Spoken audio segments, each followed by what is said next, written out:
but you're never quite clear of their glare. And if you would please join me in the Pledge of Allegiance. Join the board. To you it's all roses, it's a life of the United States man of is a America, marble that's and to the republic for which it stands, one nation, under God, indivisible, with liberty and justice for all.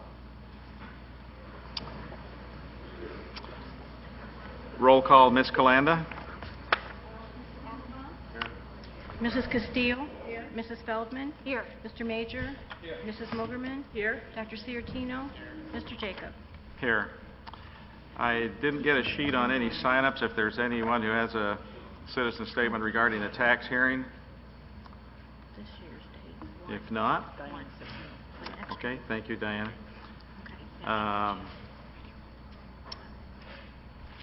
Then let's go ahead with the presentation on the tax rate agenda. Mark, we'll give the podium to you. Thank you.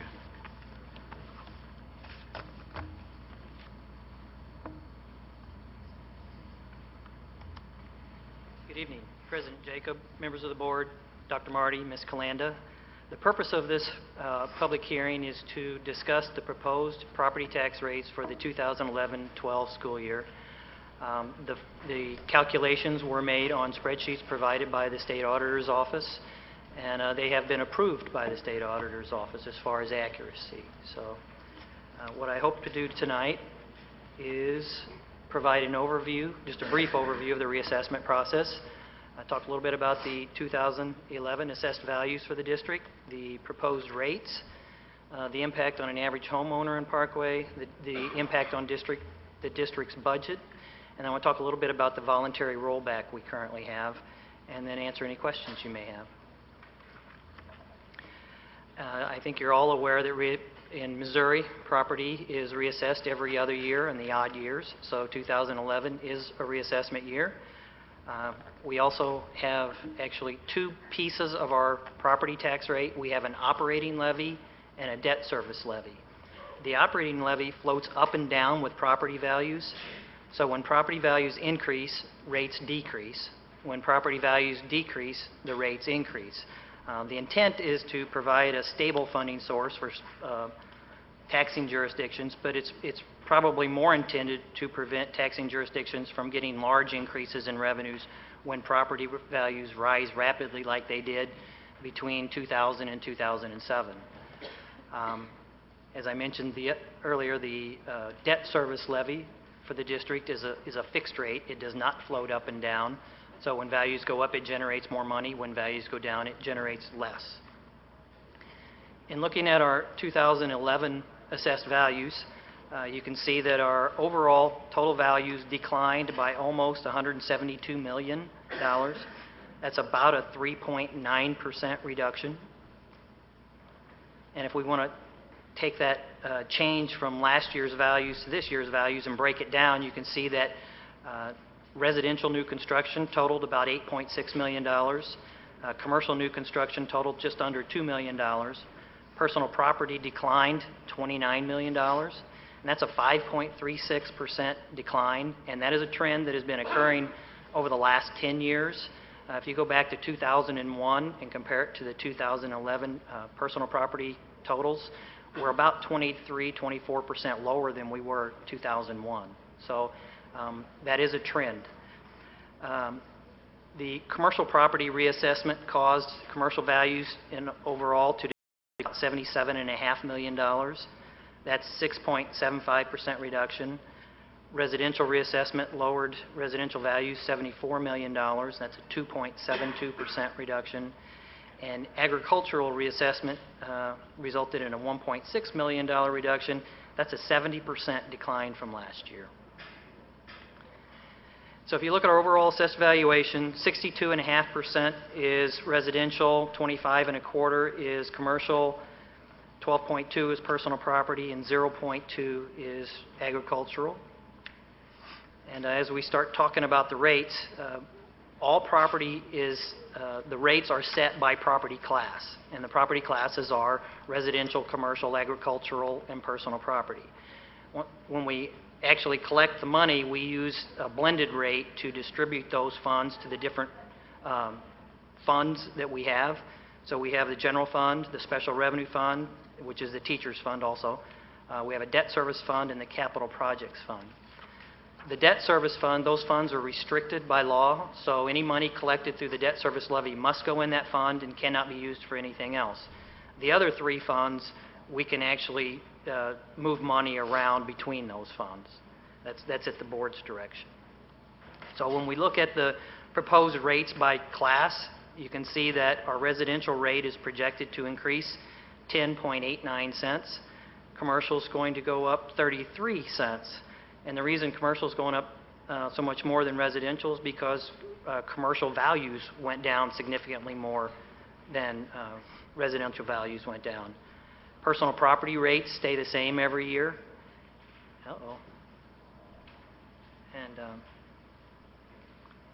And basically, the agricultural rate, if you look at that, last year's rate was $2.75. It's going all the way up to $5.12. So it's going up $2.37. We have a very small piece of our assessed value is agricultural. We actually had a couple commercial properties get reclassified into agricultural this year, and then through the appeal process, their values were lowered significantly. So when those values went down, the rate went up $2.37. And it's a little misleading though, because last year on the agricultural property we had in place last year, we collected about $62,000. With this higher rate, we're going to collect like $34,000 this year. So values went down much more than the rate went up on the agricultural piece. Again, the debt service levy stays at 34. What was the change in agriculture? There was 70% reduction. That happened through the appeal process, the Board of Equalization appeal process. So it's not that land has shifted, that it's no longer agricultural. To another category. The property went from commercial. Some of the property went from commercial to agricultural. So on the preliminary assessed valuations, you saw that agricultural amount go way up, and then through the Board of Equalization appeals, it went down lower than what it was even last year. So it was a major shift there. Again, it's a very small piece of our One sector of pie. the real estate market that's not going down, it's agriculture. But yeah. When we look at the blended rates, one thing I want to point out here is that on the capital projects fund, last year we levied 12.84 cents. I'm recommending we not levy a rate in that fund this year.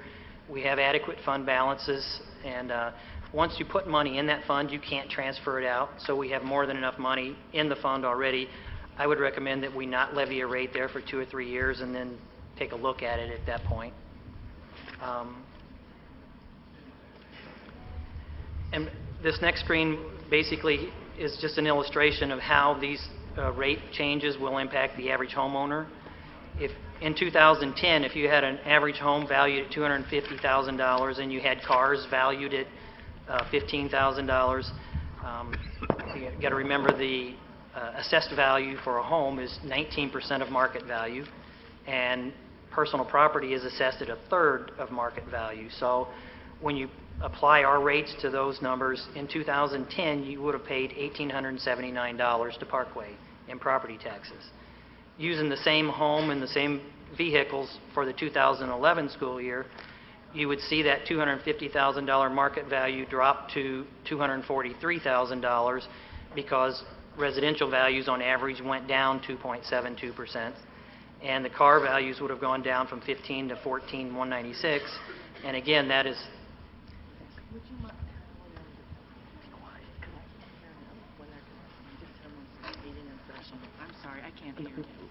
I'm sorry, we have a request if those are out there can keep their conversations as low as possible so that the board can hear the presentation. We appreciate it. Thank you. But basically, what you see is that the homeowner of this $250,000 home is going to pay about $1,874 to Parkway in 2011, which is about $5 less than what they paid in 2010. And again, these are averages, so it won't impact every homeowner the same. When we start looking at actual property tax receipts, last year we collected $161.4 million in total property taxes. This year, we're projecting 161, or just over 161, and that's about a $405,000 decline from last year.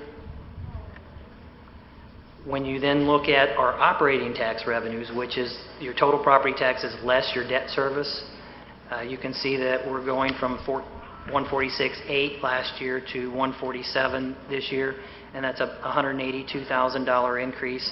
The increase is attributable to new construction. So, when we compare our projected operating revenues to our budgeted operating revenues, you can see that we're projecting a negative budget variance of $389,000, and that is essentially because we projected a 0.5% increase from new construction, and we actually only received about a 0.25% increase. So,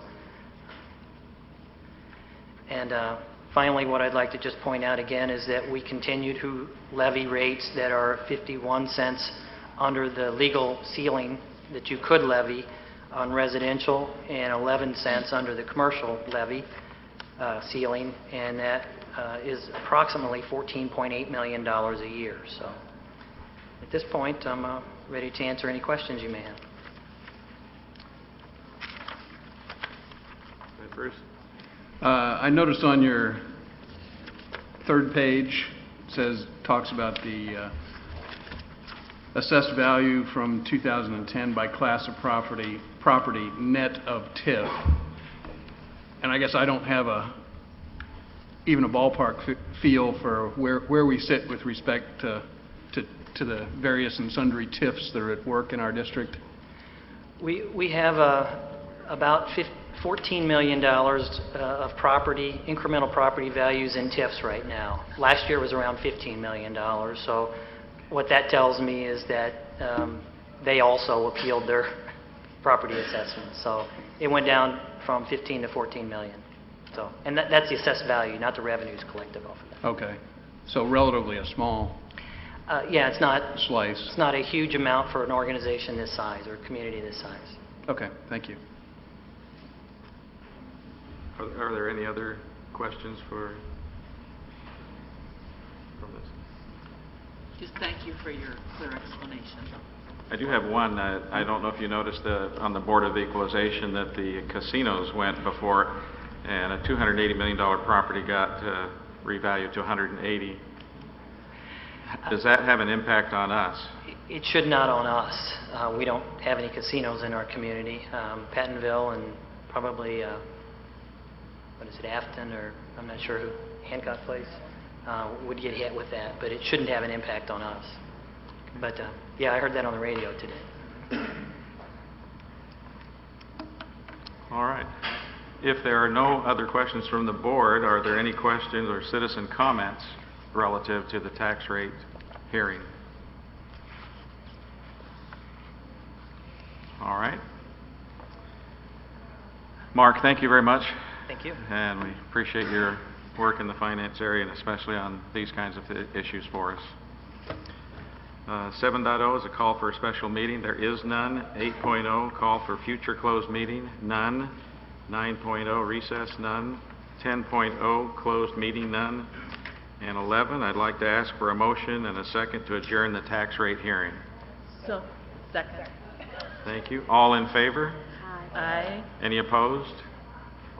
The motion carries, Ms. Kalanda, 7-0, and the tax rate hearing is concluded at this point. We'll come back at 7:30.